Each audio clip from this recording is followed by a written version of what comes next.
I played for like half an hour this morning. I was just too tired.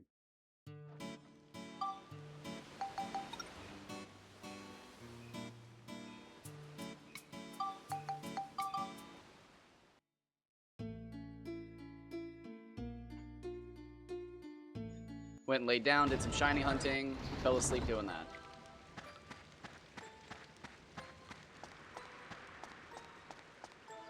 Oh. Actually, my Game Boy hit red battery and then I fell asleep.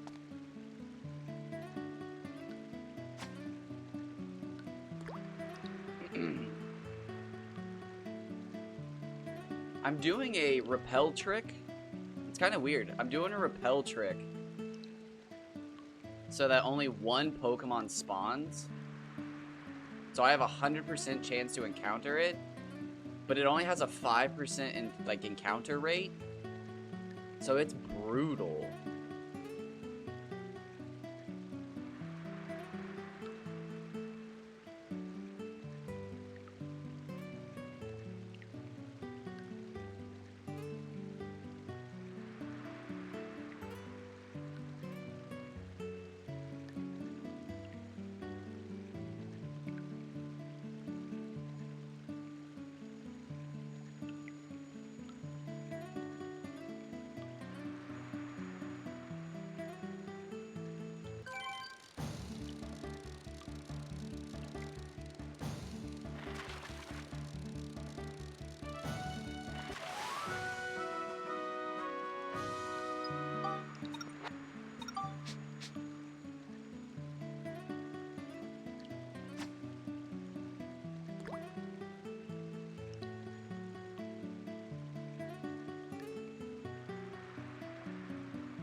Yeah, so here and Yorta Valley are the two places I learned about. I only knew Fish Monster Swamp at the start of the year.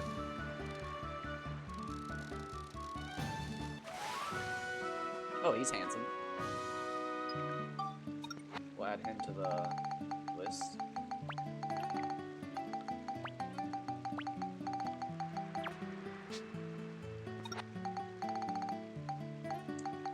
Yorta Valley apparently has a higher, has a higher bite rate. And then we believe this has bigger Mardans, but we're not sure. We don't actually know. But welcome in, welcome in. I was just saying, I was streaming for like 5 hours ago, but I was so tired. It was midnight. Or no, 1? 2? I don't actually know. It was so early. I should not have been awake. But I was, so I was like, I might as well stream. And then all of a sudden, like, I hit the 30-minute mark, and it was like, oh no, I'm falling back asleep. So like I was saying, I went and laid down. I played some Pokemon. I'm doing a new shiny hunt. I really want to share what I'm hunting because it's so cool. But like, there are some people out there, man, who like,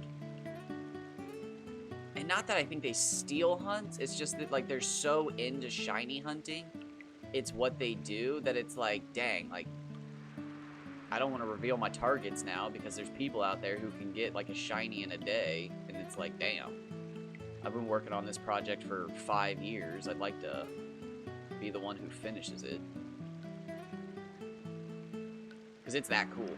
So I'm gonna try to work on it, which means I'm gonna cut back on my streaming so I can play Pokemon, unless I get a camera so that I can actually stream my DS. Or record it.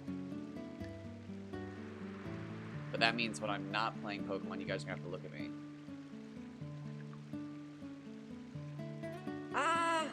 I've always felt like the Baron was our go-to, but the Baron's pre-Flotsam, so like, I guess that doesn't count.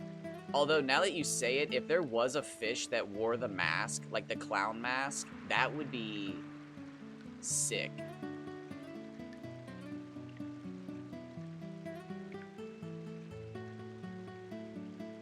I bet you could take the body of... Hold on. I'm not a modder. I am by no means a modder. But if you took the face of the Nonky,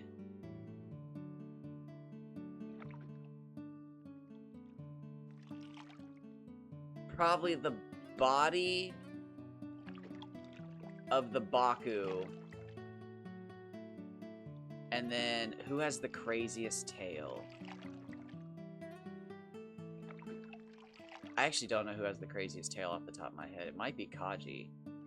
But take the craziest tail off the other fish, and then mod Max's clown mask onto it, or like any of the clown masks. Actually, just take... Oh, Halloween's would be funny. But you could just mod one of the masks on it and make a clown, like an actual clown fish.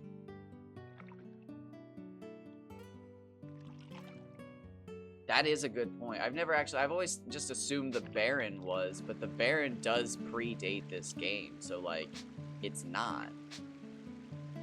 So that is a good point. It is kind of hard to add a fish though. They kind of solidified it with this game that there are no more. Oh wait, wrong fishing pole. Hold on, what time is it? Yeah, let's go. What am I doing? What am I doing? I literally, we were having terrible success with fishing. Let's try somewhere new. Where do I want to go? Where do I want to go? Let's think.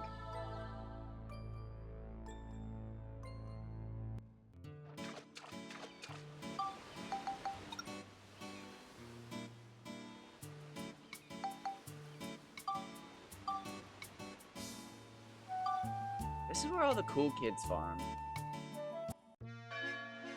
That's sarcastic, by the way.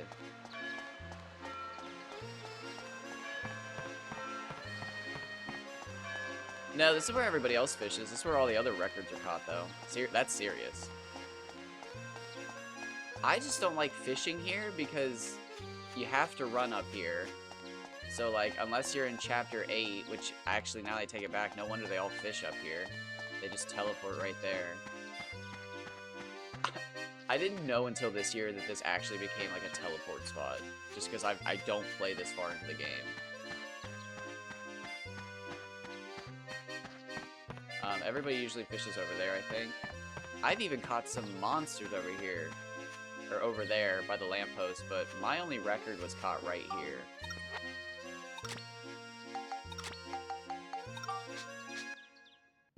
This is where I like to fish. And I encourage everybody to fish in their own spot. But, again, I fish because I like the backgrounds. That's it.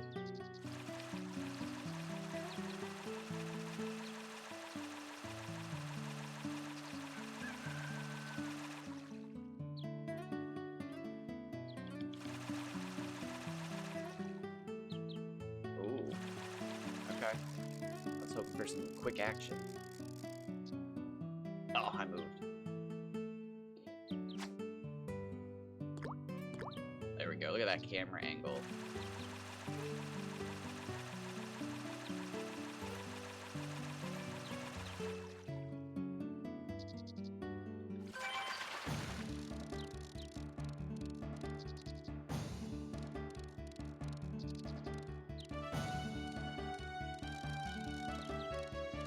Now this is a Baku Baku, so this is kind of small.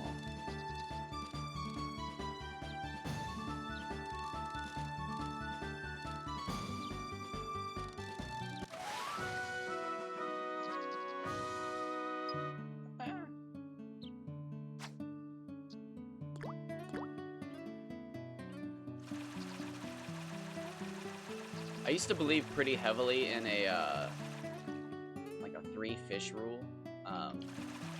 Catching 3 fish would tell you basically everything you need to know. However, at this very moment, I'm thinking 3 casts.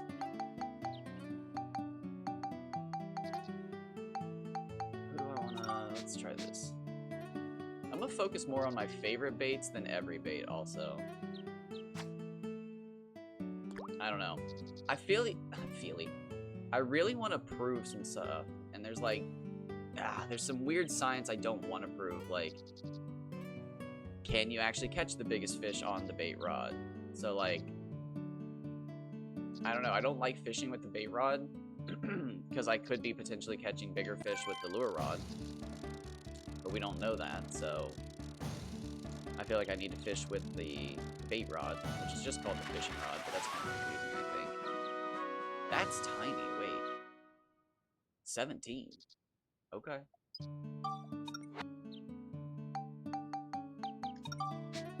Let's see what potatoes are catching. I guess I should follow my 3 fish rule that I was just talking about, but never actually implemented it, so it's not in the old muscle memory.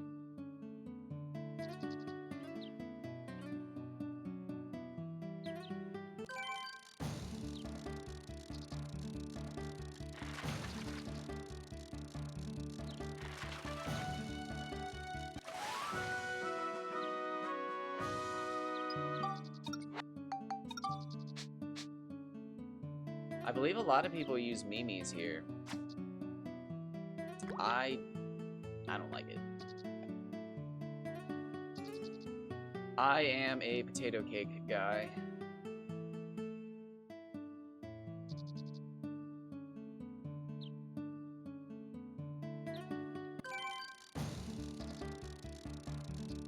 Oh, this thing's tiny.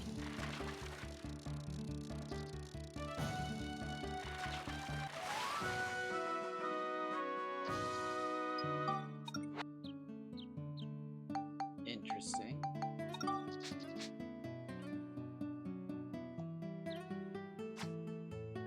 Oh, other things I'd like to prove. Fishing in places like Fish Monster Swamp. Can you actually catch records there? And, I mean, we don't know. Technically, I know at the moment. Technically, yes. As far as modern fishing goes, I do hold the record for Priskling from there. But at the same time, if you include Pokemon Fan 4000, I am nowhere close to the record. But we don't know where they caught it and when or how. So, yeah. Otherwise, yeah, this is like the earliest fishing place that you can catch a record that we know of. But this is a weird place because it's, I don't know, it's the starting area.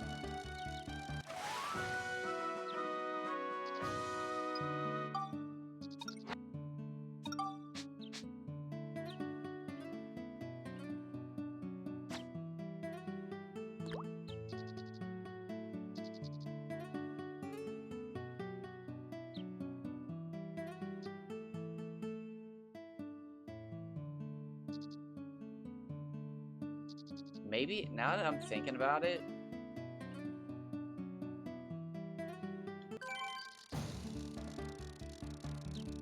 I wonder if it is for every fish that can't, well, maybe Tartan's kind of exclusive on that. I was about to say for every fish that can't be caught past post chapter 3. So that, like, you still have a chance to catch, like, big ones, because maybe they don't spawn in, like, well, they're not supposed to be catchable in the later chapters, because that's... The Gobbler is in chapter 6 in the woods. I don't know.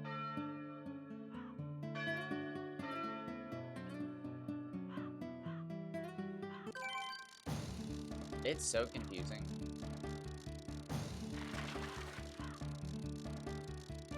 I really do just, I think, need to go back and eventually catalog every fish that I have caught. And then lay them all out on, like, a nice graph. And see if there's anything to notice.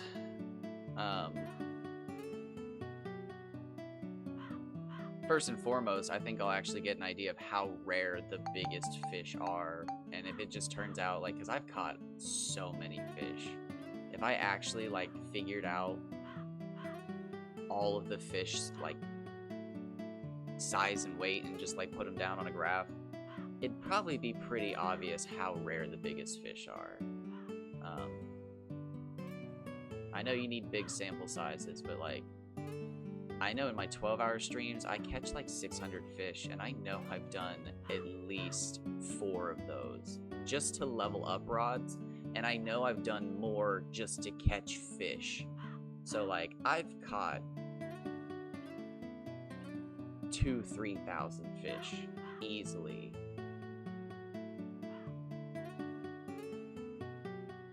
So if I can get all those actually, like, cataloged, honestly, now that I'm saying it out loud,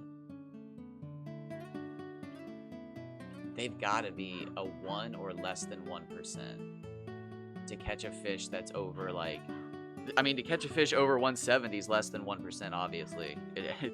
I've only caught 1.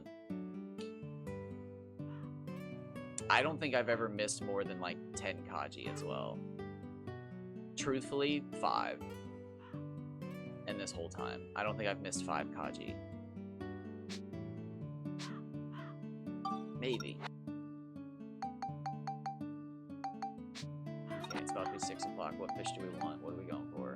Let's just do a bomb nut.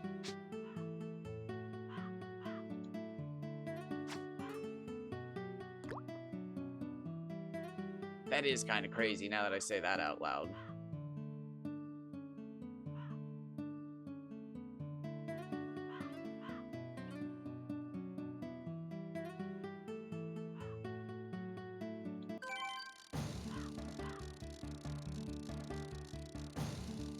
So, and I think, yeah, if I catalog every fish and I figure out, like, how... Oh, a pickle. Very cool. My personal best on them, too. I think that's the same exact size I had caught. I don't know. Their pickle are weird. Is that the second pickle I've actually caught on a bomb nut? That's crazy.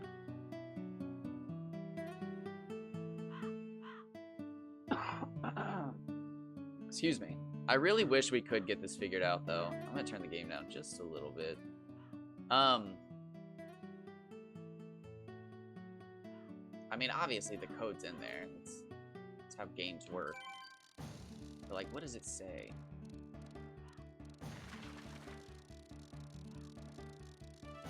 There's info in there that can help us.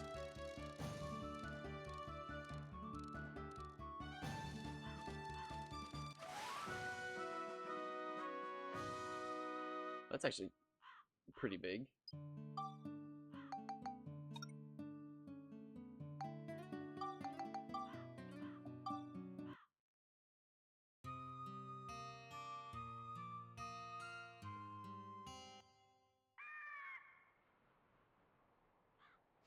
Oh, dude, the moon looks so cool right there when you're flying.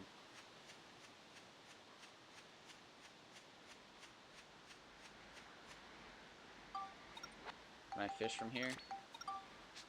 Hello? Hello? Yes? Yes, please. Thank you. Thank you.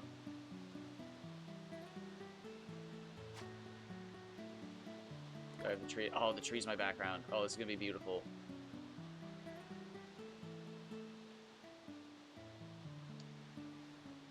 Oh, why can't you see the fish?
Ooh, this is supposed to be the good bite rate area.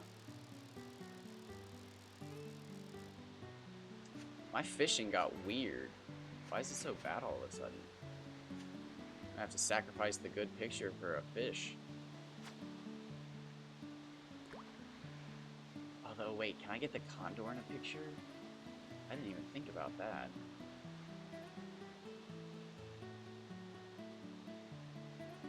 Hold on. Can I get the condor in a fish picture?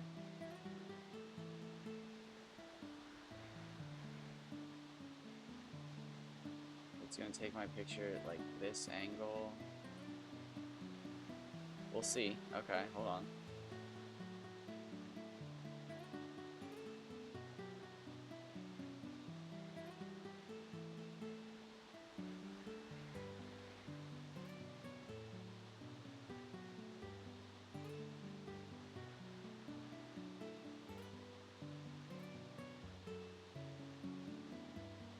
I think I also want to do a bunch of the times on retro achievements for like the levels.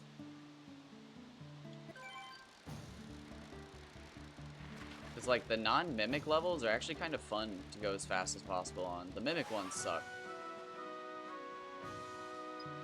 Okay, so what if I... Okay, so we gotta figure out where over here I can fish from.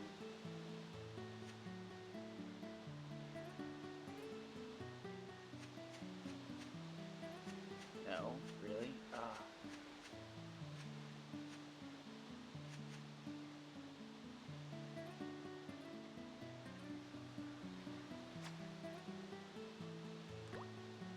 That's a pretty good try. I should look more left next time.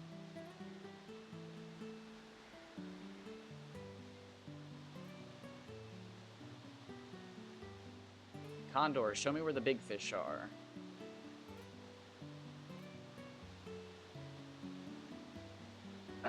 Excuse me. So, all of the places that have Mardan, I've talked about this before, but all the places that have Mardan in this game are segmented, so like they're not like there's no connection. They're not coming from anywhere. They're just where they are. Like here, I'll run over there, but like the water's all it's just this. All the filtration, or not filtration, aeration comes from the waterfall, and they're just here. Fish Monster Swamp. They're in the big pond. And then in Ancient Mural, there's a bunch of collapsed pillars that block them off into where they are. So, like, I guess logically, they're probably from Ancient Mural. Because that's the only one that's not naturally segmented. And then they got dropped in the other places.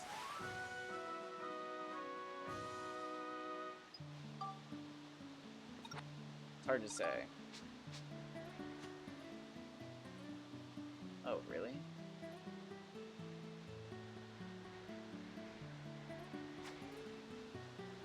Oh, that might work, actually. I might have to try and catch another fish here. Hold on. Might have to reel in.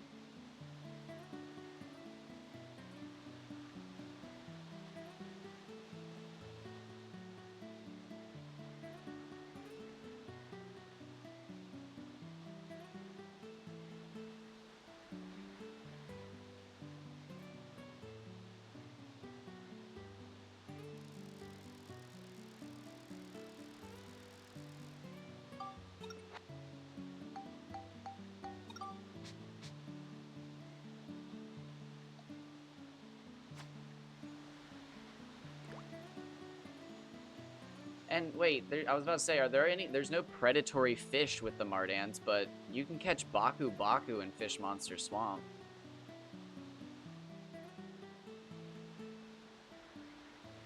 So there is one place you can.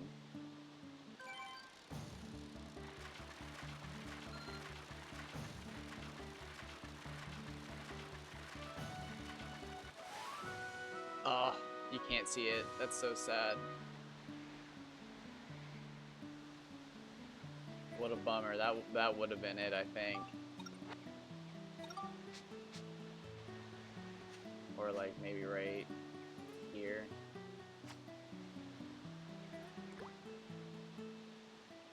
I would think. We'll see.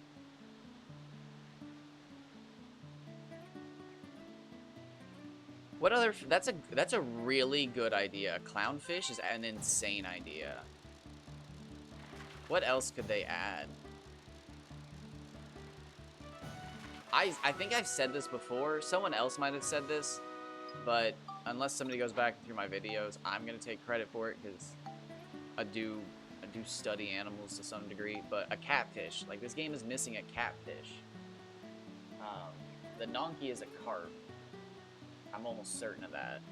But like a huge catfish would have been insane. Especially because in this game, like it'd be like the Tigriff or whatever. It'd have like a full-on, like most likely a lion's face or something goofy. 7:14 a.m. Where do we want to go?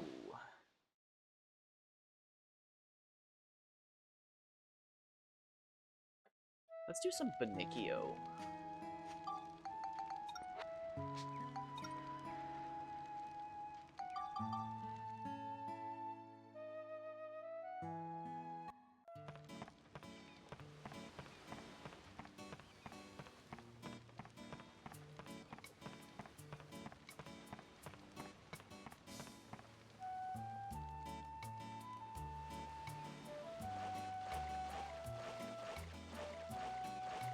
Alright, where's the beautiful green water?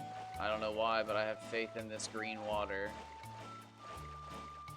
We're gonna stand right here, and we're gonna look straight out that way. And honestly, I think I'm just gonna throw 35 bomb nuts. Or however many I can throw in one day. These will catch literally everything in the water.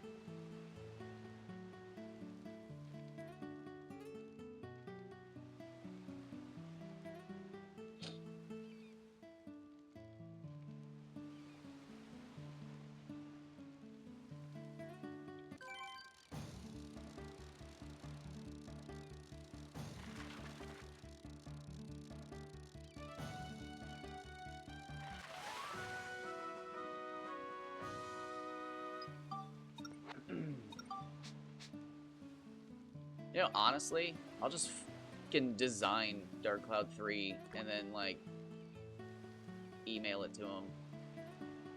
I'll force them to make it. I'll start faxing it to the oldest member in their family. Because I know somebody owns a fax machine in that family. Somebody in all of Sony's oldest family member owns a fax machine. And I'll start sending them fax, and they'll be like, I actually have no idea who it'll end up being, so I don't know what language it'll be in. Translated, it'll be, hey, somebody keeps sending me something called Dark Cloud 3 instructions. They're saying it's a surefire thing. And it'll just be page after page after page of Dark Cloud 3 stuff. And I'm telling you, man, you just take Dark Cloud 1, 2, Dragon Quest 8, and Rogue Galaxy, and you shuffle them all together, and you throw out Rogue Galaxy's combat, and you put in Kingdom Hearts, and you got yourself a game.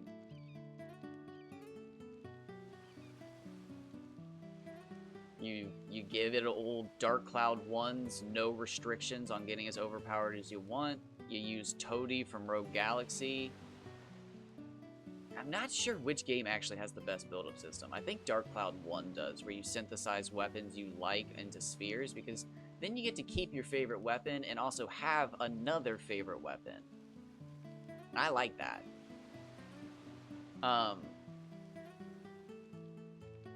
You just combine Dark Cloud 2 and Rogue Galaxy's costumes. Dragon Quest 8 was kind of like a prototype into that. It's got some good stuff, but not every outfit changed the way you look. And I guarantee it should. Aw, see, that's what I'm talking about. Sometimes you think you have a fish, and then it's like 54 centimeter Kaji, and it's just like, I don't want to say anything, but then it's just like, damn it, it was. You just do all the, you fix, the Insectatron was cool, but you fix the feeding mechanic. It's way too much food. I finally see why they let you buy all those crazy items, and it's to keep the bugs fed. I'm wondering, like, if you do a perfect Insectatron run through of like Rogue Galaxy, what secret item they have available for you, because there's probably just enough food to feed a bug to beat the highest level available in each area, because I've always wondered why they let you buy all these rare, like, upgrade items and stuff, because, like, I don't need them. I bought them all. It let me buy them, but what do I need them for? And then I realized that most of them are for feeding to bugs, and it's like, oh, man, like, what crazy nonsense is just barely available if I feed a bug perfectly as I get all these. It's like, no way. No way. Maybe one day. But you just make it like this game. You feed the fish and it doesn't get hungry and lose, like, its stats. It just keeps its stats and the fish gets hungry. Easy fix. But Dark Cloud 3 should easily have, you know, Sphida. Different name, but Sphida. Fishing is a guarantee. Bug catching is a guarantee. I really am having a hard time with which, is there a term for this? What am I thinking of? So, like, both games are technically action games. Like Dark Cloud and, Rogue Galaxy. But I don't know if I like having a world that you explore and then you're randomly in a battle and then you like fight within that arena. Or if I like Dark Cloud ones, you got tiny little explorable worlds and then the dungeons are all randomly generated and you have free roam within that. I like both, obviously.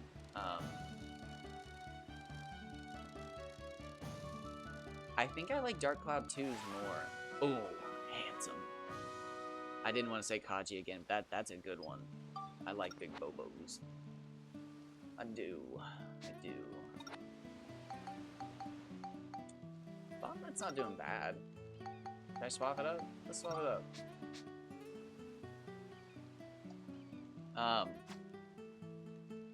I think I like Dark Cloud 2's better. If you did Dark Cloud 2's, like, dungeons, and just made sure, like, I don't know what you would have to do in the code, but just made sure that they always looped in, like, a big circle, and then gave it, like, a nice, fluid combat, like Kingdom Hearts. Rogue Galaxy was so close, man. Just something in the code needed to be flipped. Oh, I'm standing in, like, the perfect spot. It's beautiful. Needed to be flipped so that when you were in air, you're still moving towards the enemy instead of being stuck where you jumped up.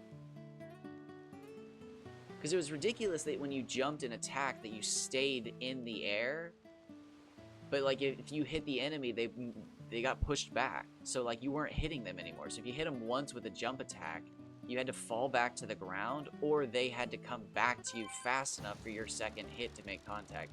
Otherwise, you could do a full, like, 3 or 4 hit combo in the air floating, but you weren't hitting anybody because you knocked the enemy down or something. And it was just missing that nice touch where, like, Kingdom Hearts would have had you move towards the enemy to make up for that gap. And, oh, if they'd have done that in Rogue Galaxy, I'd be saying it has the better combat, but they didn't, so I can't really tell.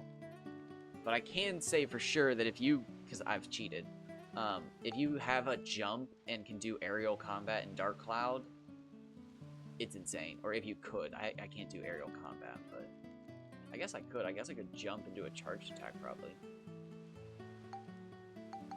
Haven't tried.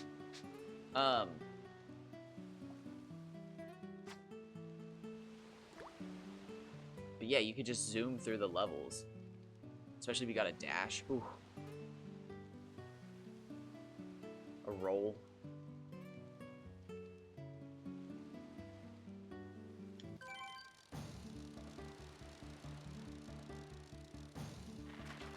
Honestly, and I think this might be controversial. Hear me out. Hear me out. I think they should bring back duels. But they should all be losable.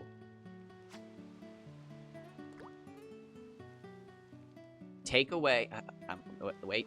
Take away Dark Cloud 1's weapon breaking mechanic and use Dark Cloud 2's, where when you hit 0 durability, your weapon just loses experience.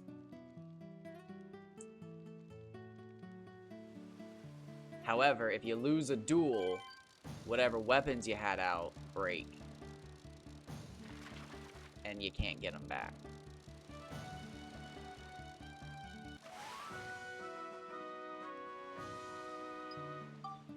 Also, I think they could tweak how much your weapons break if you make a mistake. It should probably lose all of the experience on the weapon instead of just like a measly 5 or 10%. I think it's only 5%. Should be more than that. Should be a penalty.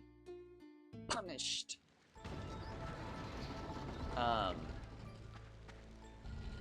Honestly, sometimes I try to use the weapon breaking mechanic to lose ABS on a weapon just because I got OCD, baby. I like the way it looks.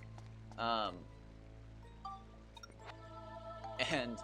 it doesn't break it as much as I think every time, and it's just like, gosh dang it, I have to repair it and then break it again.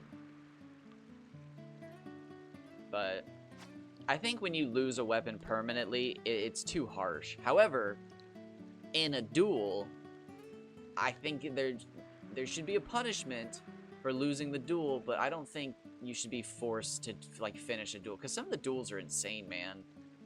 And I think it makes it more like kid friendly, and we all know that no matter what you make the game, kids are gonna play it, so like you might as well at least make the game kid beatable.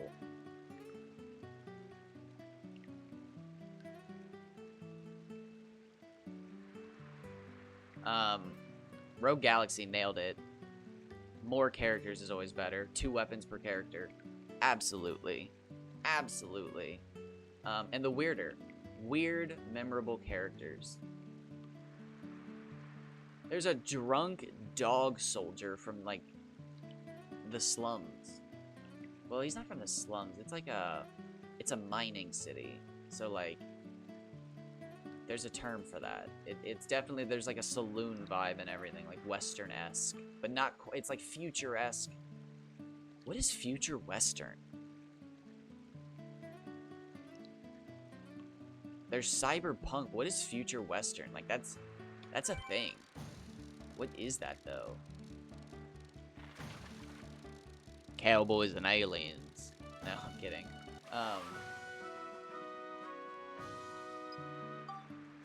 I actually don't know.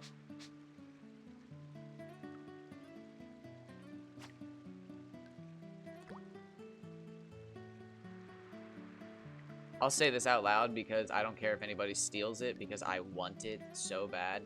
But I think the biggest untapped market ever, and and it makes me so mad because they almost touched on it with King Jurassic World.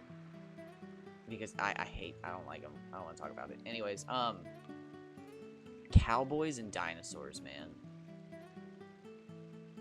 Literally, just don't explain anything. Just swap out horses, bison, and everything else, and just put in dinosaurs. Just that easy.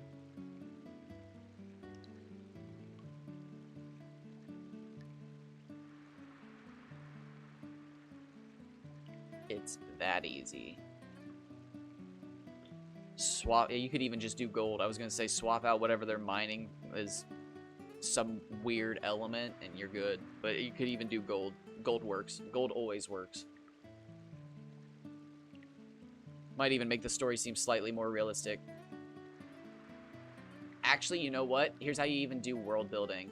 While they're mining for the gold, they find like other weird elements, and then when they find gold, they get excited, and you're just like, well, wait, no, wait, what are the other elements? And it's just like, oh shit, like, okay, well, never mind. I guess that doesn't matter. That's just part of the world. And then whenever you need to explain tech, just throw out one of those weird elements you used in the first episode when they were looking for gold. And it's like, oh, okay. So that's just common in their world. Easy. Easy.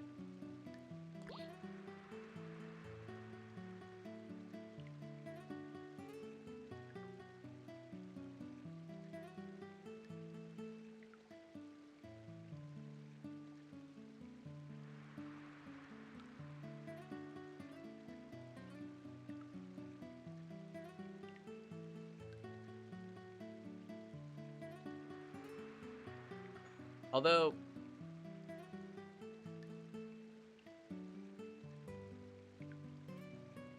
you could probably even get a better game.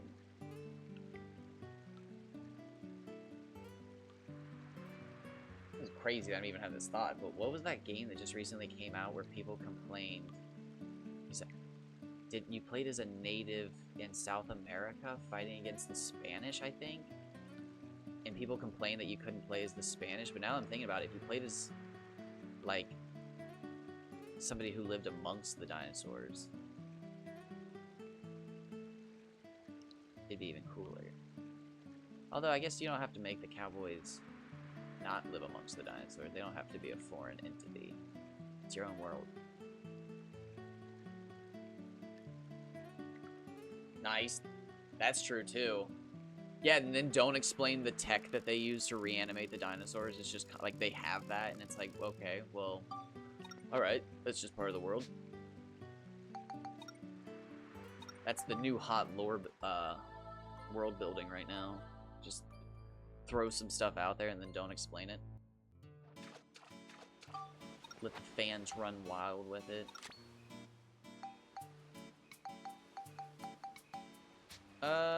Let's go try Shiguro, actually.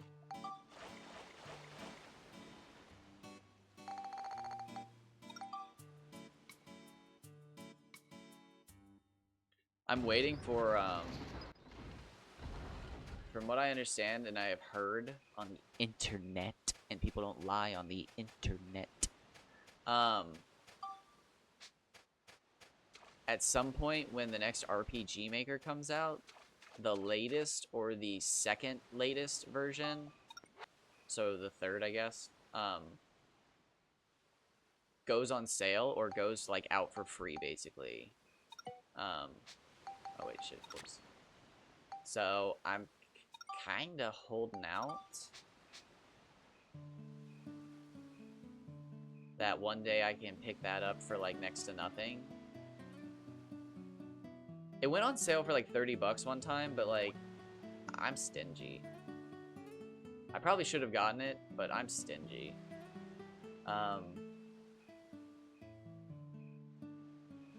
I did have an idea for a game not too long ago that like, I saw through well enough that I sat down and wrote some stuff down and like got an idea hobbled together, and like, it's good enough that I could take off with it. But I literally have zero idea how to make a game, so like that's why I'm looking for RPG Maker, because it's that bad. But I was inspired. It would literally be like a Fear and Hunger knockoff. I was so inspired by that game. Except where's the jump? Where's the jump? I'm kidding, but not kidding at all. But it inspired me. However, I know nothing about game design or development or anything, and can barely read a line of digits to type in a code on an action replay, so making a game is like... what would take a normal person probably 3 or 4 years to make will take me 10 years of dedicated work. So...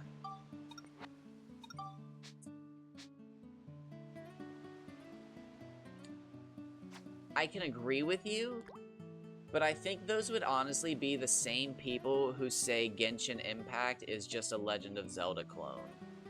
And I'm sorry if you're one of those people, but like, when you actually play Ark, I don't even know if you can say they're reanimated at this point. It's never even been stated in Ark, like, who it is. It's just humans, right? Breath of the waifus. And yeah, that I was one of those people who, like, tried to reverse it, and I actually looked at playing Breath of the Wild with my brother one time because he always brings a Switch. And like, I don't know, man. Like, that game just does not look like fun to me. But like, I like getting Breath of the Waifus. But like, I don't know. I was one of the people who was just like, it's not a clone. But like, I get how it is a clone. I can see that, but no, Ark's weird. I played so much Ark. So much Ark. Solo Ark too. I bred frogs, man, and I ate so many bugs for cementing paste to build those freaking glass houses, the greenhouses. Just living on a cliff. Oh. Loved Ark, man. But I don't even know, like, who's the final entity? I've watched all the fucking Nettie the Noodle videos, like... I don't even know if they ever explained who actually built all the stations in the end. I think they are... Well, I don't even know if they're reanimated. I think they're just digitally cloned creatures from time and space. I don't even actually remember, dude. Well, no, because they do find eventually that everything is in like a stasis at some point inside the ship. There is like an original copy of everything, but I don't even know if... I think those are just reconstructions from like history, but I don't know if any of that was ever explained. That was probably all going to be explained in Ark 2, but I don't think we're getting Ark 2.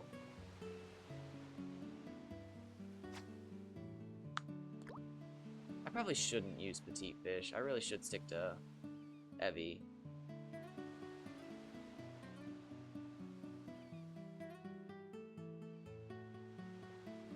And maybe I never... Well, I was going to say maybe I never did give Breath of the Wild the right chance, but man, the durability system, that is something that, like, my FOMO and anxiety just cranks to 10, and it's just, it's instantly not fun. It's wild.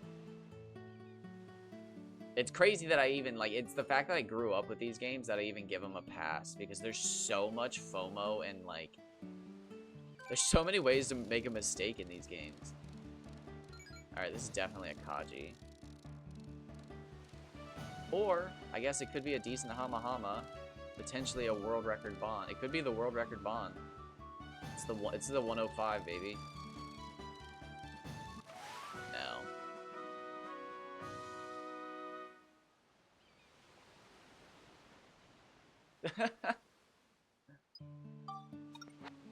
Wait, I can't even remember what... I always just call them Kaiju. I can't even remember what they're called.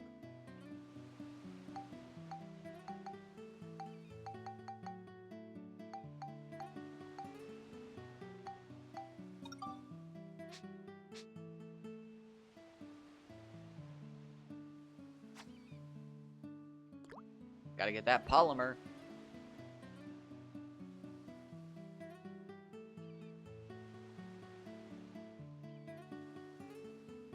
No, the last time I, like, binge played, I was playing on,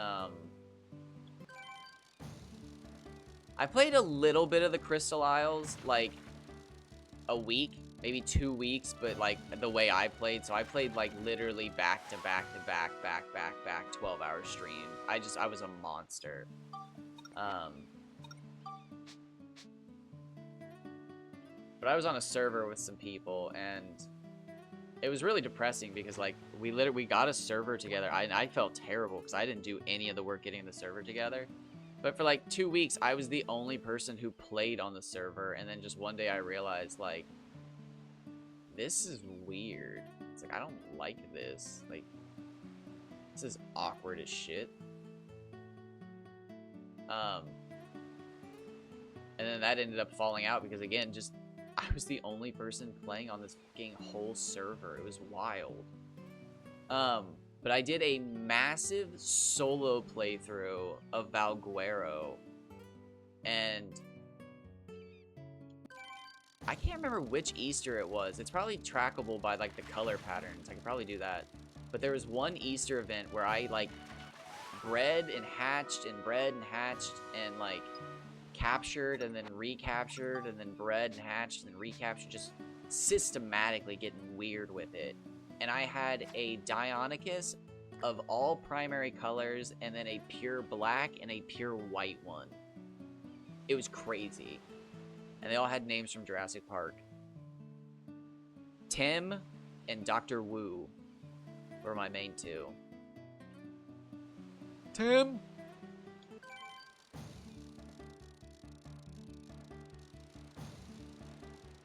They were level, like, I think they were almost level 300 or something like that.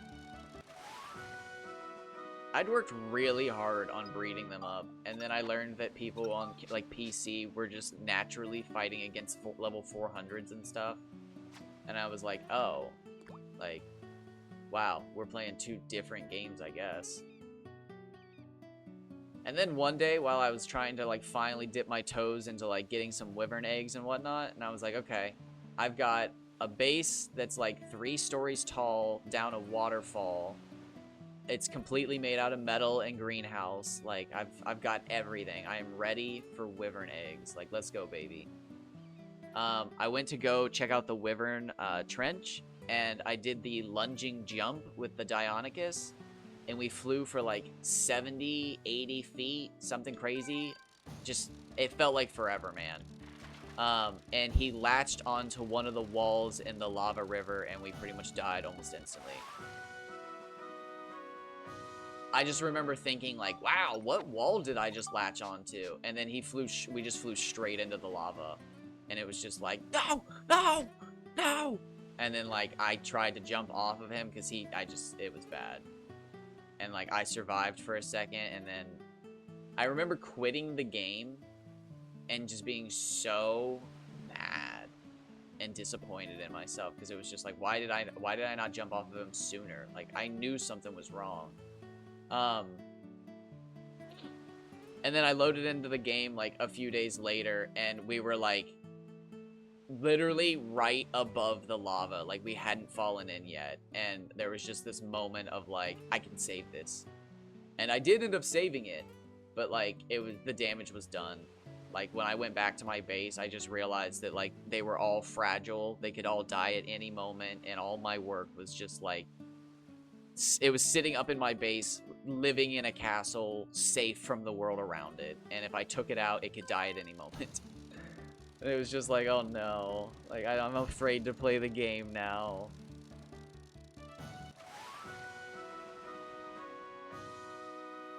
But I think I just saw that there's like a current mod or version where there's like glowing Deinonychus now, and it's like, oh, dude, I don't want to play again. Like, that company, all of it, the wild card snail games thing is so, I don't like it, man.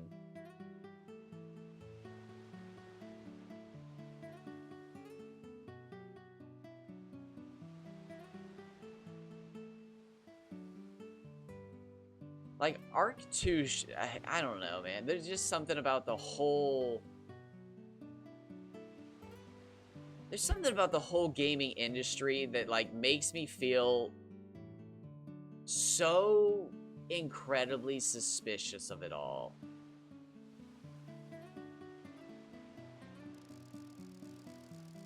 Like, between all the companies that are hoarding IPs...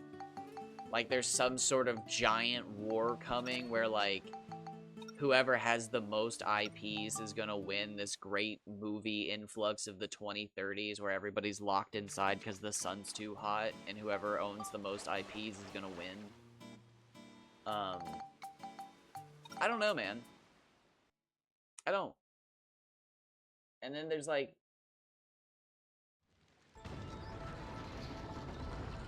this whole thing where, like, they'll put 8 years into a game and then just cancel it, and it's just like, Where did that come from? You used to just put out bad games. Why would you be known for putting out nothing rather than putting out... You still make money. You recoup money at least. Or is it like, at that point, they're going to lose so much money distributing it? It's like, at that point, just make enough back, because there's got to be a mathematical solution. And then if you sell so few of them, it becomes a collector's item. And it doesn't even matter if it's bad. Then you just hold on to a few of them that still say first edition on it. And you sell those, and there's always a sucker who will buy it. Especially if you do a second wave of them that don't say first edition, and instead they say, like, original set. There's always somebody who falls for that trick, and they're just like, bro, I got this one for fucking $80. And it's like, yeah, but it's a second printing. No, it's an original set. Yeah, but it says on the back that it was printed from the original set. It's a second printing. And they're just like, oh, what, bro? And that's when you recoup all your actual money from the first one, because everybody buys it en masse.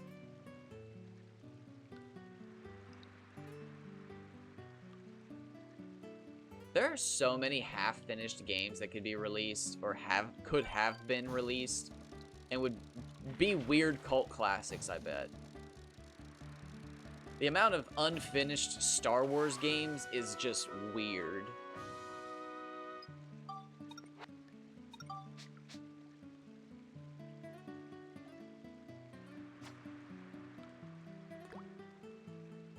Oh. You know, it'd be the craziest... I just thought about this. The craziest thing ever. If some inheritor of a company just didn't give a shit, just some random ass kid or a family member who's the last one remaining in a line inherited one of, like, the large companies, like the gaming companies, like Sony, for instance, and then just sold off all of, like, the IPs and stuff like that that they had never heard of, because they were like, I'm gonna fund one of my projects with all of this bullshit. And then just all of a sudden, like, these super popular movies, games, and other things from, like, the last, like, 30 years just went up for sale. Oh my god, that's the only hope. That truly is the only hope. Is that some rich kid wants to build a luxury villa in Antarctica before the apocalypse, and he has to spend like $1 trillion to do it, so he sells his family's fortune of, like, I don't know, like, oh yeah, we own the original rights to all the Bob Ross paintings, or no, we own all the rights to, like, every animal sound in every movie ever. My dad's Gabe Newell from Valve.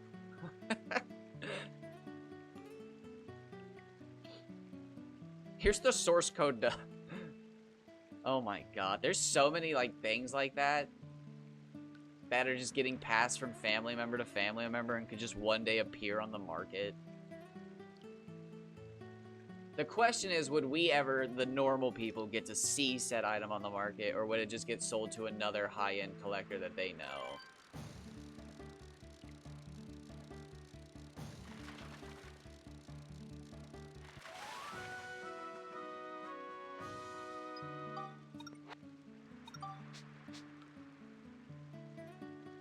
I was at, and I didn't even think about this. I was kind of sad I didn't go to more. I went to one. I went to some card shops the other day, and I didn't realize they were going to be having Black Friday sales, but I went to one, and then I went to, like, my normal one, but by the time I got to that one, it was just like, dang, I don't need to be spending money on cards, but I did buy a really cool card that I'd been looking for a while, for $3, and then it was 10% off. So whatever that works out to, I can't remember. And then tax, it was like $3. But, I was talking to the guy working, and I think he was like a manager, maybe like a like a shift manager or like a supervisor. Not quite. He wasn't an owner, because he specifically was talking about the owner, but like there was other people working and he was just chatting with me while other people were working. So I got the manager vibe from him. But I was asking about like the Hunter x Hunter cards because like, man, I love Hunter x Hunter, but like I don't like the cards as much as I thought. Like the cards are beautiful. They're insanely cool looking. But like I don't think I like the way it plays. So I don't think I'm going to collect those cards because it just, even if I got around to playing it, I just don't think I like the way the game comes out. Even Pokemon and Yu-Gi-Oh are too like, this card combos into this card, combos into this card, combos into this card. I like setting up your plays Magic style. I really do like the way Magic plays. I like playing all of them, but I really do like the way Magic plays, where it's like you can see what your opponent is going to do based on what they have on the field. They do have a hand and a deck to play resources from, but like, man, Pokemon and Yu-Gi-Oh are just crazy. And Pokemon has so many staple cards that, like, until you see, like, the actual Pokemon they're playing, like, they could just be swapping trainer cards, and you're like, I don't know what deck this is.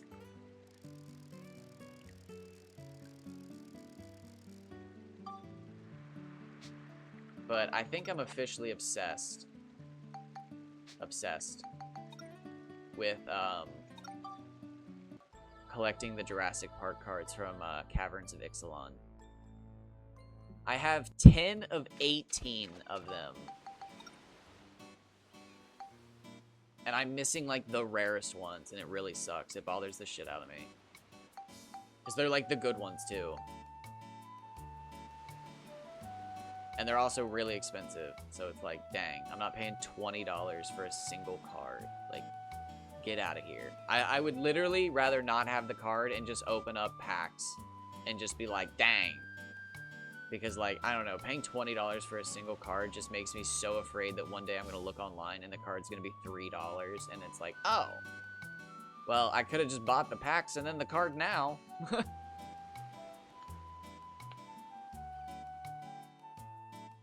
Yeah, and that was one thing, like, I made, I can't remember even what website it was. I made a deck list one time, and, like, was just like, you know what, I'll get to it one day. And I checked the price update, and the deck was, like, thousands of dollars, and it was like, nope. But honestly, I could probably recheck it, and it might have gone back down to hundreds with the number of reprints that it, like, exists. We're going to Sindane. I need to sell fish.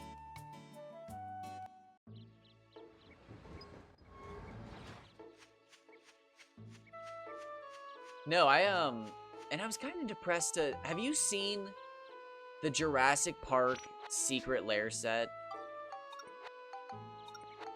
The one with all the dinosaur cards?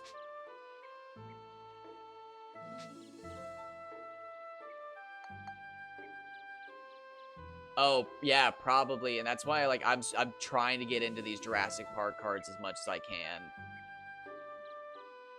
Because, like, I know one day it's going to be one of those sets that, like, it's going to end up like Pokemon, where it's, like, $20,000 for a box. Yeah, it's crazy. I have an obsession trying to get them.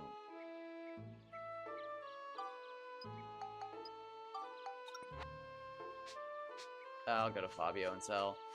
Because I got into Magic when, oh, what is it called? Kaladesh? Is that the one with all the vehicles? When, like, that first came out, that was, like, the set. And, like, yeah. But, like, Kaladesh was the set to play. Because it was, like, the new hot one, and I'm almost certain it was the new hot one, because it has the, like, reprint of Sol Ring. And people were talking about how Sol Ring had finally gone down in price because of it, because, like, there was a new version that everybody else wanted rather than the old version. Yes. I heard that's the. I don't want to Google it before I look at. That's a dragon, right? Is that the one that produces mana? I think. I'm probably wrong on that. Oh wow! I just opened my phone and the last thing I was watching was Von Hohenheim. Check me out. Paradox Engine. Nope, not what I was thinking of.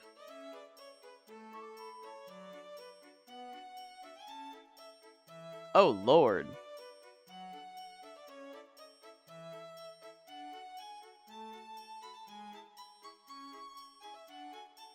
Oh Lord.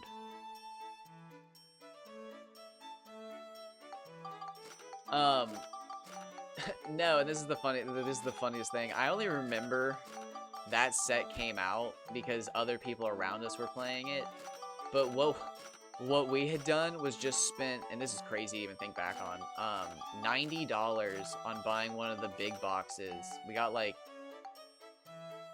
I think we got like 30 packs or something like that. Yeah, I want to say it was like it was $90 for 30 packs. But we got Dragons of Tarkir because like when I got into the game, I wanted to play dinosaurs, obviously, but there were no dinosaurs, so I was like, I'm playing dragons. Actually, I originally wanted to play drakes because I liked how drakes were blue and I liked the card draw effects. And I was like, this is me, man. I am all about drakes. But everybody kept telling me to play dragons, and it was just like, man, I want to play drakes. So I actually played Hypersonic Dragon and Niv-Mizzet. Is it Niv-Mizzet? Actually, I don't even know who Shrieking Drake is.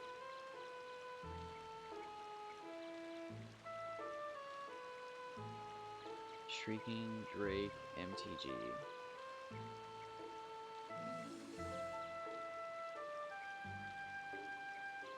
Oh, nice! I don't think I've ever seen that card.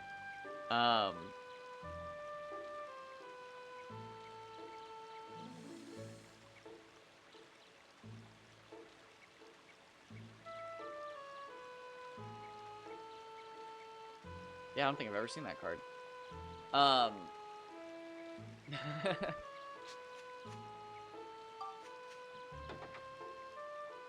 No, I wanted to play Drakes because I had a friend that got me into Magic, and he gave me a bunch of free cards, and like, you know, Drakes were in it, and it was just like, this is what I'm playing. And he was like, okay, I can't do this to you. Like, here you go.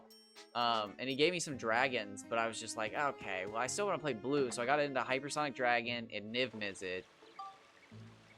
And then I got into Sarkhan the Unbroken, who's like, still to this day, probably one of my favorite Magic cards. Just because he's insane. I'll read it. I'll find it real quick if you don't know what Sarkhan Unbroken is. Or Sarkhan Unbroken. I always say Sarkhan the Unbroken. But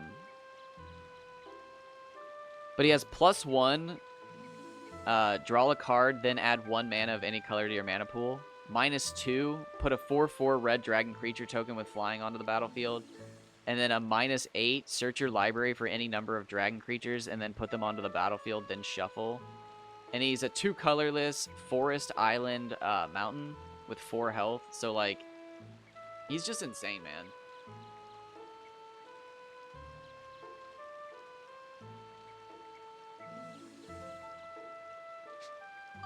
Oh yeah, I actually can't remember.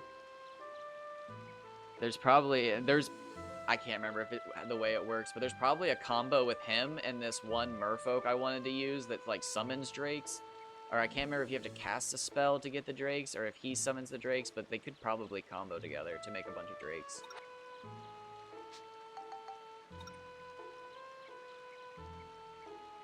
Oh.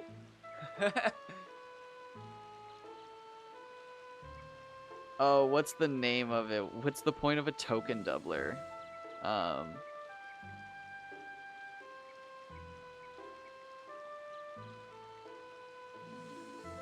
Token doublers are lame.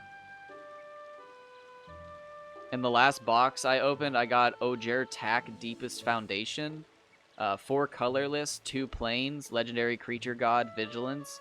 If one or more creature tokens would be created under your control, 3 times that many of those tokens are created instead. Oh, counter doubler. I was about to say, I literally opened a token tripler the last time I opened a box of cards. So, yeah, the triple threat. Here's the best thing. Do you want to know what the original win can... Well, I play a Zakama commander deck, but do you want to know what, like, the original combo of my deck was? It was making Polyraptor tokens. I had a combo to make Polyraptor tokens, so now I can just make even more, technically. I had an infinite combo for making Polyraptors.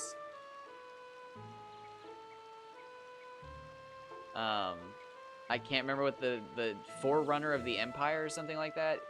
Every time a creature or a dinosaur something enters the battlefield, I think it's any time a dinosaur on my side of the field enters the battlefield, he can deal 1 damage. So he deals damage to Polyraptor, which then creates a token, which then lets him deal another damage. But if I have that god out, I deal 1 damage and get 3 tokens, technically, I think. It's just funny because it's an infinite combo, but now it's an even faster infinite combo to to use. Man, I really do want to go to... Should I go to chapter... no, I'd have to do a bunch of leveling. I kind of want to go to chapter 5, but, like, what does that do outside of just break up the monotony with extra fish? I don't know what to fish to go for, man. It's hard. It's a challenge.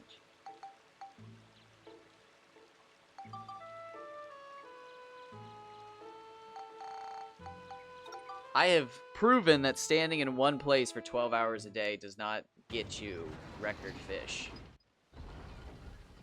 So, like, and I've also proven that traveling around the map doesn't get you record fish either. So, like, I don't know, man. I think it's just literally figuring out the best way to catch the most fish while still breaking up the monotony. Honestly, I need to figure out the best levels for running so that I can, like, do a dungeon, but also plan out how long the dungeon's gonna take me so that I'm not wasting time.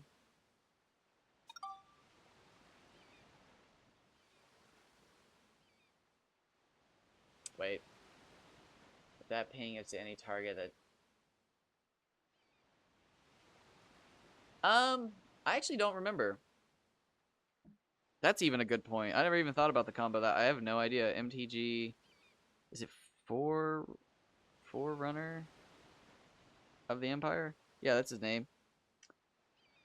When Forerunner of the Empire enters the battlefield, you may search your library for a dino card, reveal it, then shuffle your library and put it on the... Oh my god, I forgot how broken he is. He lets you search for Polyraptor too. I forgot about that.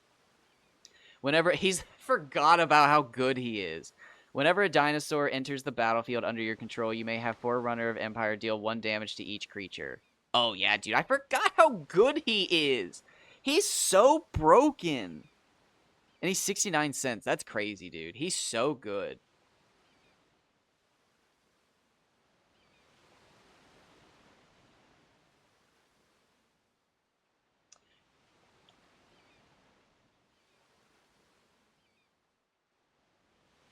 So he does technically kill himself after 3 turns.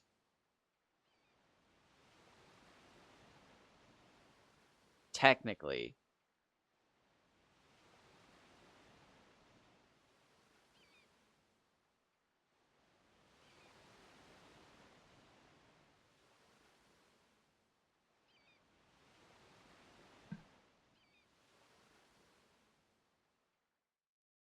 Although I do run... What are the cards that I run? I run God's Willing and a couple other. I run like 3 copies of the same card that are all 1 mana plains cards that give your creatures invincibility.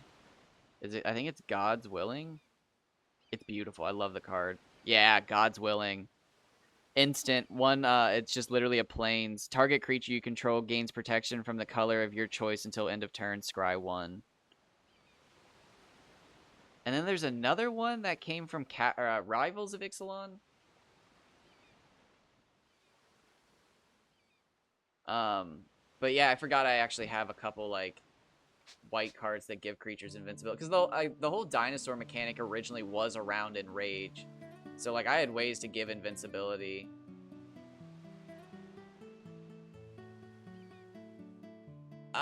Probably, but I'm gonna be honest with you. I refuse to use any Eldrazi cards because I used to play with somebody who proxied in an Eldrazi deck, back in like 2017, and it was like one of the most toxic.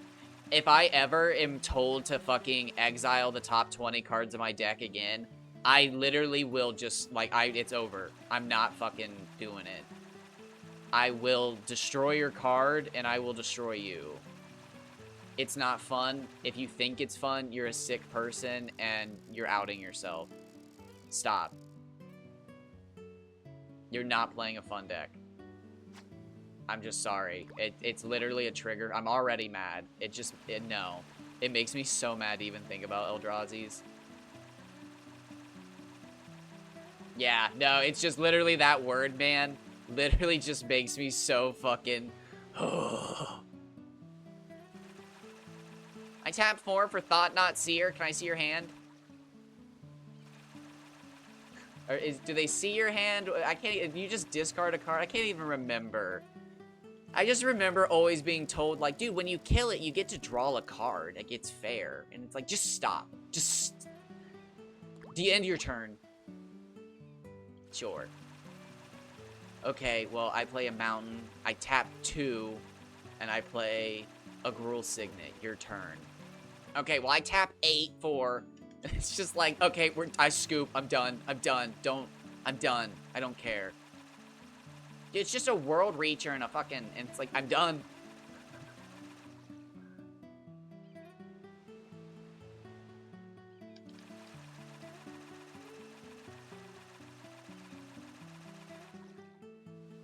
Oh my god, he had another deck that had... I can't even remember. It was like 100-something cards. It was like 114 or 112 cards or some shit like that.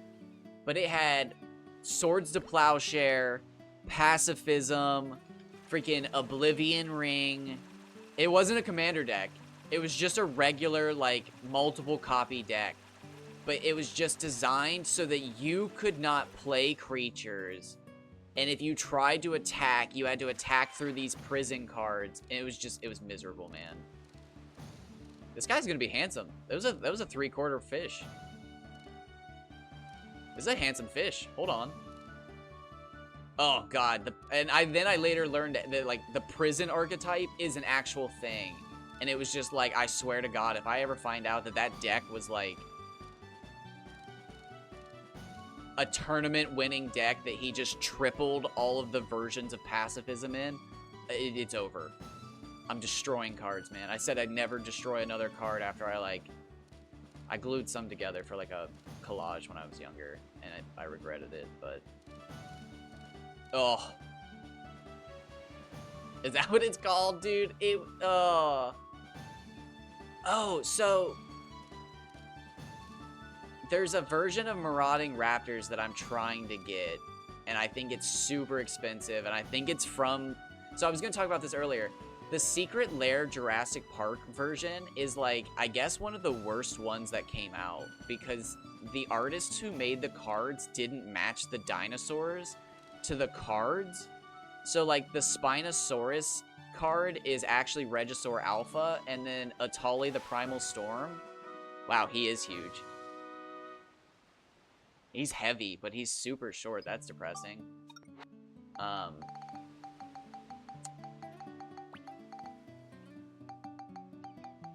put you up here. He's not a 500, but 400's really good. Actually, we'll put him like right there.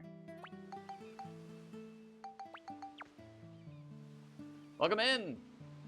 But yeah, like Atali the Primal Storm, the actual like Spinosaurus from Magic the Gathering lore is the Tyrannosaurus Rex card, and the Tyrannosaurus Rex card is the Spinosaurus, and then Colossal Dreadmaw, which is also a Tyrannosaurus, is a Brachiosaurus, and then Wayward Swordtooth, which is like an Allosaurus, is a Triceratops.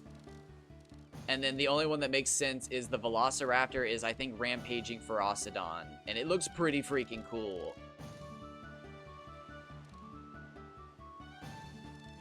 See, he didn't play board wipes because they were too expensive. He just played anything that was 1, 2, or potentially 3 mana and just left your creature on the board unable to do activated abilities. So, like, he would just literally let you play your creature and then he'd lock them down. And then there was this actual, it's a prison card that whenever you attack, you have to pay 2 mana. So he would just get 4 of them on board as soon as possible. So if you wanted to attack, you had to destroy them or you had to pay 8 mana to declare an attack. And it was just like, dude, this is not fun. Why do you play this? Oh, it was awful, man. And like, yeah, that's it. And, like, I get that my deck technically wasn't fun to play against. It's like, everybody doesn't like certain types of decks. But, like, oh my god, man. It was just, like, it was crazy. And the worst part was, it was all in response to one, and there's quotes around, this is so loosely said, friend that we had that played Mono Red Dragon Storm. And again, we only played, like, I guess you would say... You just say casual. Because, like, none of us own Black Lotus or anything like that, or the Power 9. But, like, this one dude's deck was so toxic that, like, it genuinely, it would take the Power 9 to beat it. But, like, he played multiple copies of Sol Ring in a 60-card deck. He played Rite of Flame, he played Seething Song, and he played Dragon Storm, and then he played every dragon that was just mono red. And if he didn't have you beat on turn 2, you were doing your absolute best. And, like, it was a moment where people were, like, putting their hand on your shoulder, looking at your cards, like, oh, dude, you, okay, that's a response. And then, like, waiting for your top deck, like, ooh, nice! Dude, you got him for another turn. Just because, like, it was like a boss deck. It was literally like playing a boss deck because he would just turn 1 Mountain, Sol Ring, and then he'd play, like, a Gruul Signet or something on you. And it's just like, shit, dude, how much mana is that on turn? Okay, so he's going to play another Mountain, so he's got 2 there. He's going to tap the Gruul, so he's got 4. And he's got Sol, so he's got 6. Okay, he's probably got a copy of Dragon Storm. Fuck. One of my 60-card decks has Sol Rings in it, just because the last time I probably played it was against him. And, like, it wasn't until much later that I learned most people don't play that way.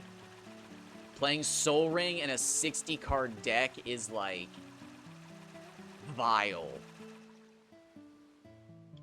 Which is funny now, because going back, I could probably stomp him. I still don't like playing mono-colored decks. But, like, I've got Mana Crypts and stuff now.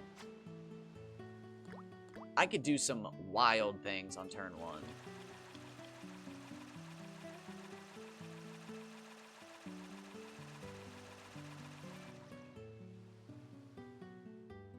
It was crazy, because, like, it wasn't until I started talking to, like, other people, because, like, I didn't get introduced to Magic until, well, actually, I played in high school, but, like,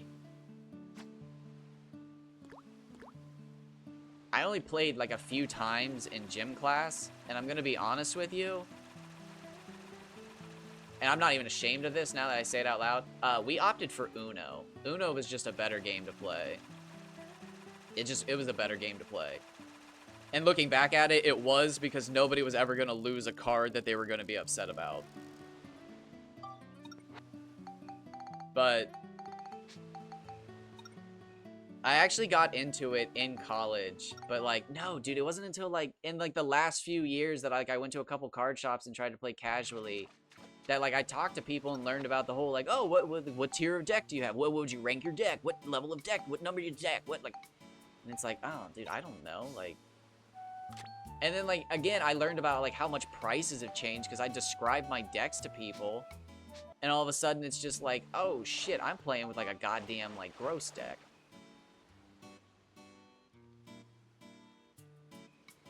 I played Magic. I played Yu-Gi-Oh in elementary and middle, I think, or middle just. But like as soon as it got into like actual card effects and like the Jinzo era, I stopped playing and just kind of collected the cards.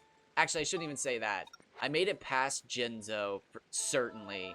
I know, like, the first set of cards that I was just like, oh, fuck this. I'm gonna buy 3 packs and just hold on to them.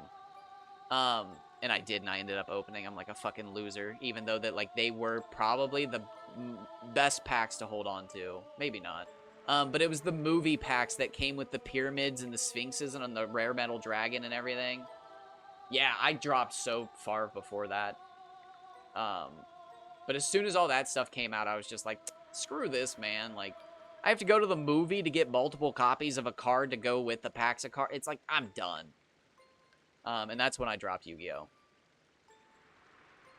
I actually have no idea how Synchro or X and Y, like XYZ stuff works. But I actually got back into Yu-Gi-Oh! Recently because of one of the XYZ cards. X Pearly and Pearly, they're cat cards. Oh my god, dude, the art, peak. I love it.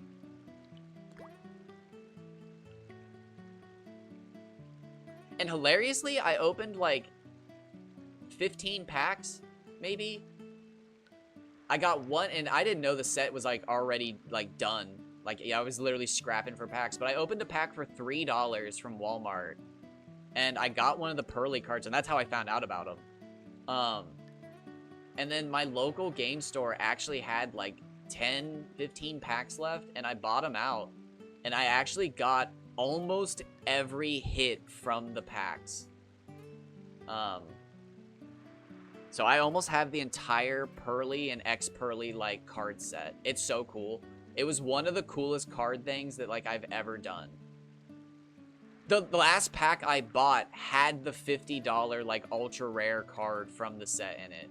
I don't think I got the secret rare version, but I got like the ultra rare version that's like gold text and holographic, but I don't think I got the secret rare version, but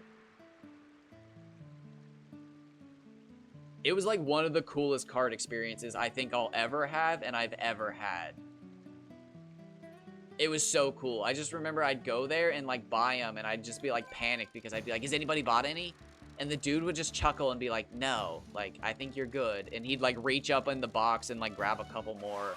And then one day I was just like, I'll take the rest of them. And I got like, it was like 5 or 6 of them.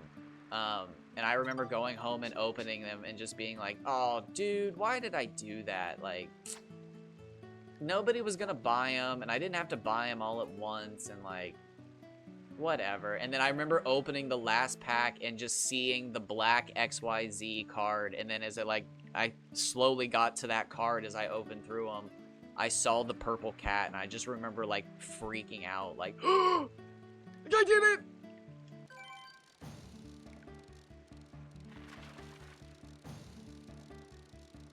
Absolutely, feel free. I need to check out that online stuff. Is it?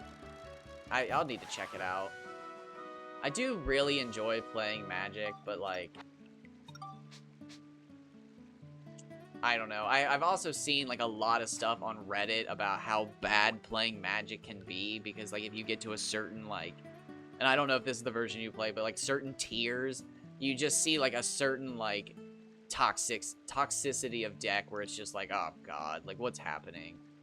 But I could just casually play with y'all. And that might actually be fun, just doing a dude, Magic streams. That could be fun, especially if you play with your viewers, because then you'd know that like they're most likely going to be playing troll decks. The only thing that would suck is like you could easily be stream sniped, but like, I don't know. I think the people that I've built a community around would specifically never do that. Stream sniping's such a fucking lame tactic. That would be really fun. I was just thinking about this the other day. Like, it really depresses me that the Dark Cloud community doesn't do anything. Like, there's no blank nights, as far as I'm aware, in Dark Cloud. And apparently, I didn't know this. It was fucking Dark Cloud 2's 22nd anniversary 2 days ago. Was it 2 days ago?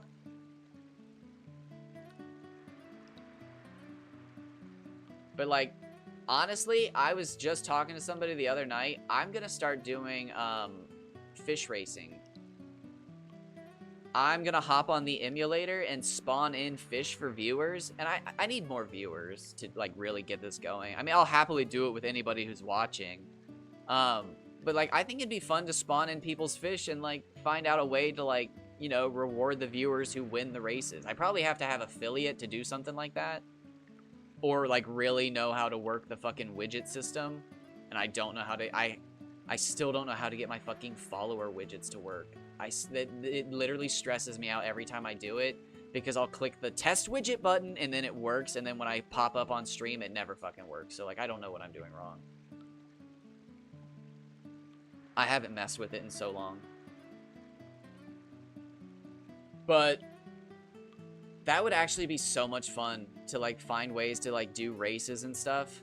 Because like when I have the debug tool on, I can spawn fish in for people. So like they would just have to tell me what fish they want, what stats they want, what color they want, and then name it. And then I could race my viewers. I did that recently and it was a ton of fun.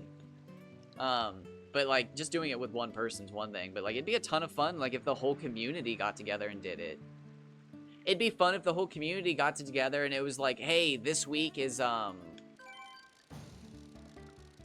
like bounce shots, or this week is backward shots, or this week is like circling shots. Get the craziest speed of shot you can and everybody votes, and whoever has the best one wins. It just blows me away that the people at the top of this community just don't do stuff like that. I would like to do stuff like that, but like, again, my average viewer count for the last 2 years is 0.6 people. So like, as much as I love y'all, I'm not really a pillar of the community. Wait, sorry, Mr. Message. Never really got into card games. Yeah, so that's what I'm basically... I didn't get into them until, like, the last 10 years. And then, even then, for the first 5 years, we had a specific rule of, like, not spending more than $1 on a single card.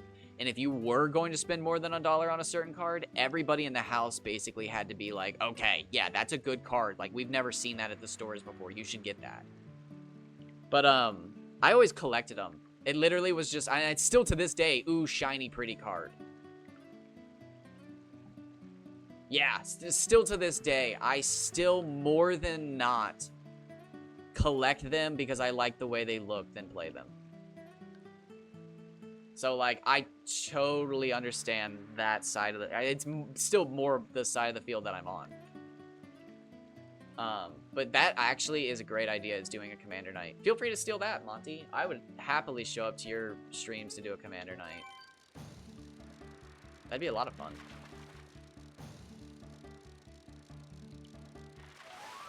That's one of those things that, honestly, I never wanted to be famous. I mean, everybody wants to be famous in, like, the regard that, like, you never have to work again and you get to, again, live in a villa in some sweet town that only rich people get to live, and you drink orange juice made from, like, the oranges that the regular people don't know exist.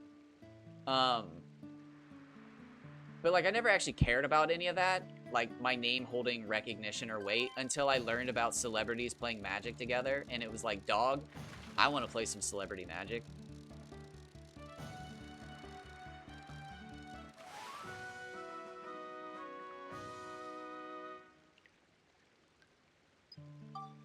See, I don't even, and this is one of those things that, like, I don't even know how to classify my decks.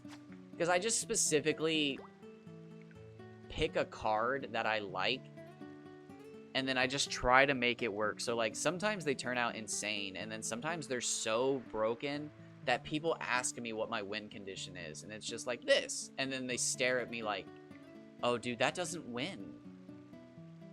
And it's like, no, it wins. If I get enough steam going, and they just look at me like, oh, honey, that's not how this game works.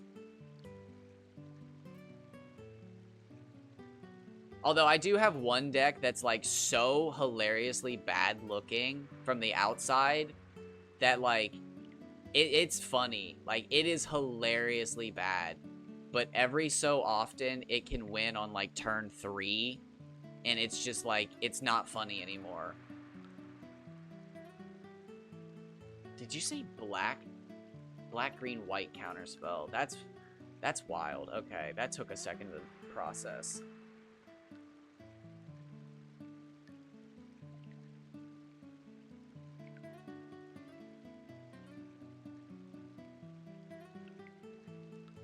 I have a deck that's entire win condition is just Volcanic Crater, basically. That's basically it. It's just you win with Volcanic Crater doing a bunch of damage. And if you're scared, there's a Banefire in the deck that does uncounterable damage.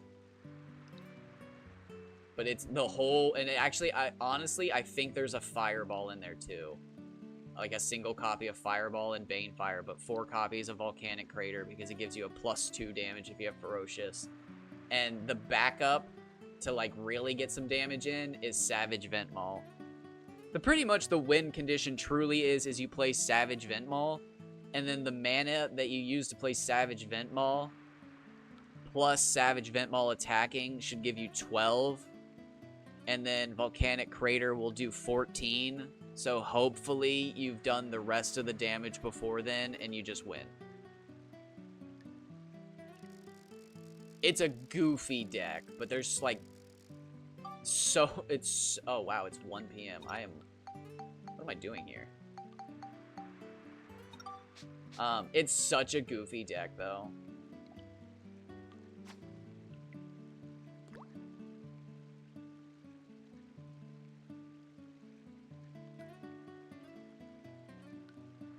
I wish I had that thing, the Reddit. When you type a card in on the Reddit, a bot pops up and it like shows a link to the card. It'd be really cool if I had that. If somebody could just, it'd be super cool if somebody could type in a card and like a little animation of the card popped up on screen. That'd be fun.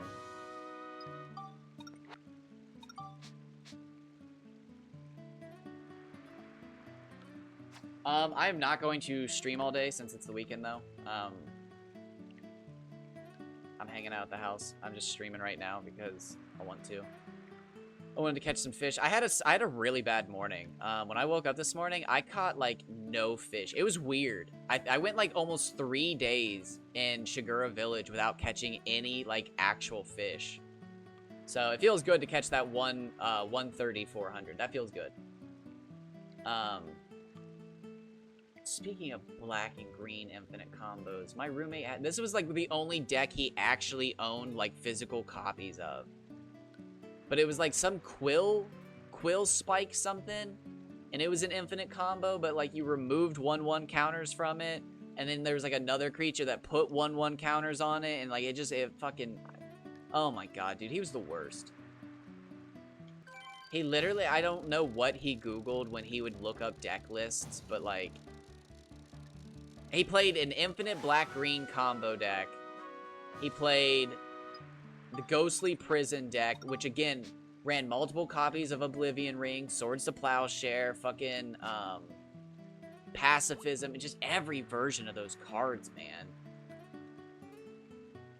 It was over 100 cards. It was so annoying. And then he played, like, just a fucking waste Eldrazi deck. That was just gross, because it was proxied. It was so gross. Oh my god, it was so fucking gross.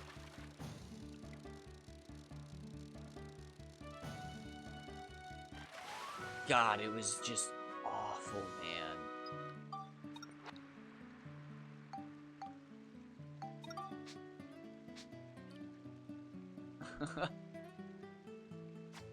There were so many fucking land cards that produced multiple mana, and it was just like, oh, stop. I do remember one time we went to like the local, what was it even called? The community center. We went to play Magic at the local community center, and I remember, because this was back in the day, dude. This was like, oh, that's handsome. That's fucking crazy. We're second place, baby. Second place. I played Pot of Greed. I didn't know there was actually a version of Yu-Gi-Oh where you can actually play Pot of Greed. I guess it's called what? Oh fuck! I just blanked. What's it called? Ah, fuck! I just blanked.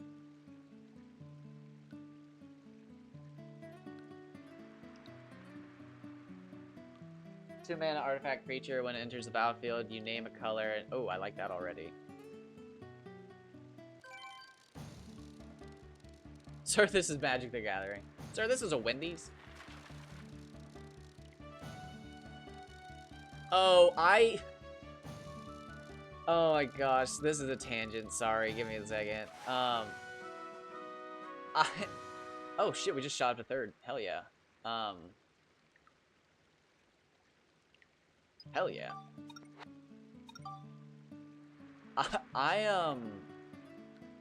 I embarrassed myself so hard the other day. This is maybe about a month or two ago, because it's been a while since I've been to McDonald's since they did the whole campaign and thing. But I was at McDonald's and they were doing a Yu-Gi-Oh promotion. And I asked about it, and the guy was just like, I don't understand. And I was just like, well, how many of the Happy Meal, like, how many cards do you get with the Happy Meal? And the guy was like, I don't understand what you're asking. So, like, I fucking pulled through, got, like, out of my car, went inside, and was asking, like, one of the people there. And I was like, how many of, like, each card are you, like, offering with the Yu-Gi-Oh thing? Like, how many different cards are there? Because, like, I'm just trying to figure out how many of the fucking Yu-Gi-Oh meals I have to get each card. And the dude just looks at me and goes, oh, yeah, no, dude, it's a collab. They're, like, Yu-Gi-Oh, like, characters. And he pulled them out, and they're, like, these little cartoon character toys of, like, the different Yu-Gi-Oh characters. And I was just like, oh. I'm sorry. And I left, and it was just like, I feel so lame. Like, ugh. Oh, wait, so, enter the battlefield, you name a color, every card in the, every zone counts as being the color. Death Grip and Light Force are basically identical to 2 mana, either black, respectively, enchantment. Oh, nice, okay. Oh. That's, okay, yeah. That's wild.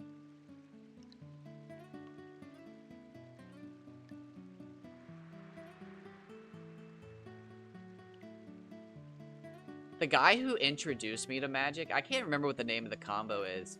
But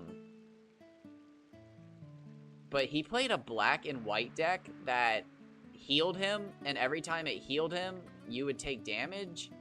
Or every time, I can't remember exactly how it worked, but there was like a specific card that did the opposite, and if he played them, it basically infinite comboed you to death. And it was really cool.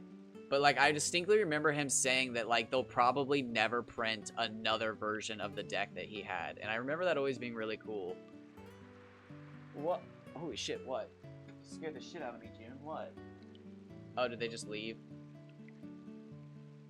That sounds right, but I've never met another person who plays it. Oh, no, I still hear her out there. What? Is she freaking you? Oh, I need to eat breakfast. My stomach is growling. That's what you're telling me.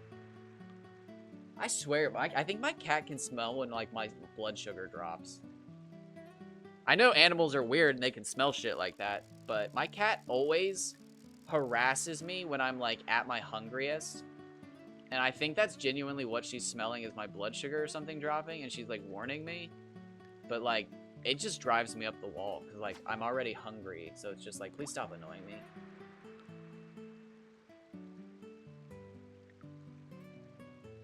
Oh, really? I wonder if he hasn't been back into, because he was one of those people that, like, he played all the, like, the original sets. Again, when I got into Magic, he hadn't played for a while, but he had, like, the fat pack boxes, the ones that come with dice and stuff, the really nice, like, cardboard boxes that have, like, an image of the set and stuff on it. He had one of those for every color. It was crazy. And he just let me build a deck out of it, and I built Drakes, and then he was just kind of like, okay, I really respect you as a friend, and I'm going to help you build a dragon deck.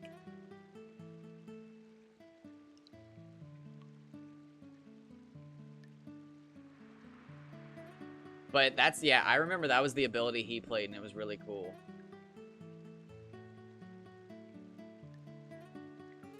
But depressingly, I remember playing his deck against the other friend that I met, because the other friend learned that I was playing Magic, and he was like, oh, let's play. And then I started playing against his red deck, and it was just like, it wasn't fun. So, like, I literally, like, it was like overnight, learned almost every card I could in Magic, and then, like, it was always about, like, streamlining the deck, streamlining the deck, streamlining the deck.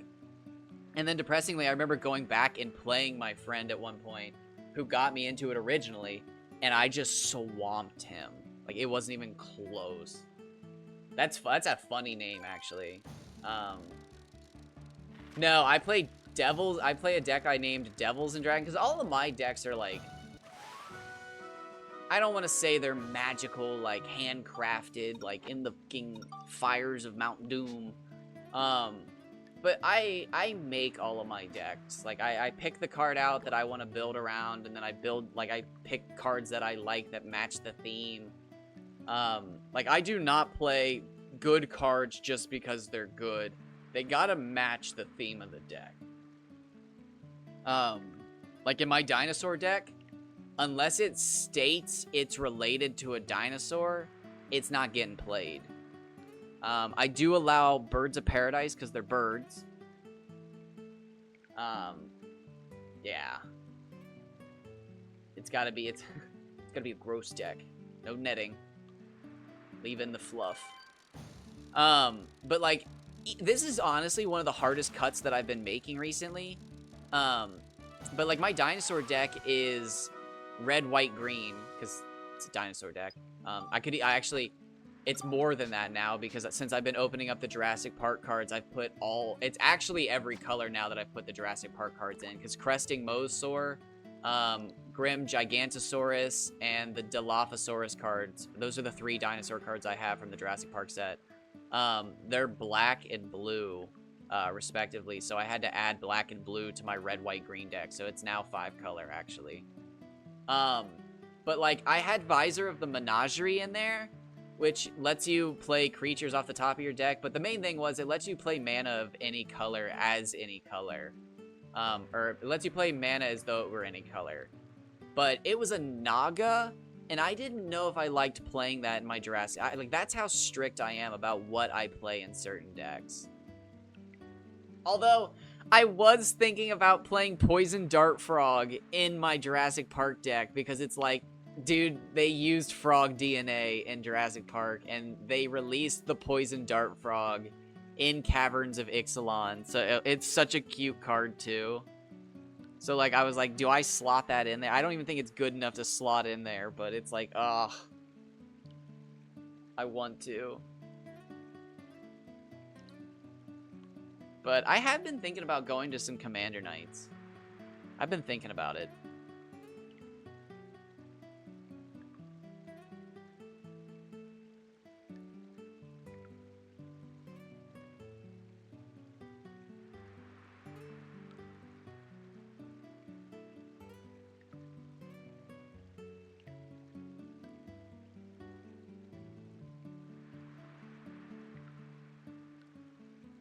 All right, so we're gonna go save and then do the fishing contest, and then I'm going to go eat breakfast. I think go on a walk with my mom. I might play Borderlands for 2 hours and then call it for the day, or I'm gonna do stuff around the house, relax for the day, and then play Borderlands later. Or, man, I might even play some Dark Cloud 1. I want to see that 300 centimeter Baron, and I literally am the only person I think that cares. Like, and it kind of blows my mind and makes me sad, but, like, there are people who fish in Dark Cloud 2. There are other people. There are other people. I don't even have to acknowledge them. There just are other people who fish in this game and go for records. It's a thing. But in Dark Cloud 1, I think I'm the only person who actually cares. I love Poison Dart Frog. It's just a good little guy. Is he a mana dork? I might have to actually put it. I couldn't remember if he was just Death Touch or if he was a Manadork too. But like, I think I have like 6 copies of him foil. And every time I open him, I'm just like, damn, dude, I love you.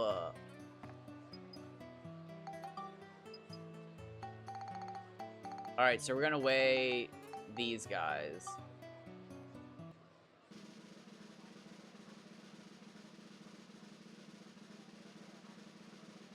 Yeah, because I think I took too many small Manadorks out of my dinosaur deck. Because I originally had because there was the original 3 that came out with Rivals of Ixalan. There was Drover of the Mighty, which is a 2-mana 1/1 that lets you tap for any mana of any color, and then if you have a dinosaur, it becomes a 3/3. There was Kenjani Suncaller, which was, I think, a 1-mana 0/3, which reduced dinosaurs by 1, colorless. And then there was Optech Huntmaster, which was a 2-mana 1/2, I think, that gave dinosaurs haste and reduced dinosaur cost by 1. But, like, man, honestly, I'm such a stickler that I don't even like having humans that summon dinosaurs and stuff like that in my deck. I genuinely just like having dinosaurs. But, like, I have Birds of Paradise. Poison Dart Frog would be another one. I have the Azakatan something Seer. He's a colorless, plains, and a forest. And he taps for a mana of any color, but you can also sacrifice him and get back a dinosaur from your graveyard. So he's like, he's utility. But, oh shit, wrong fish.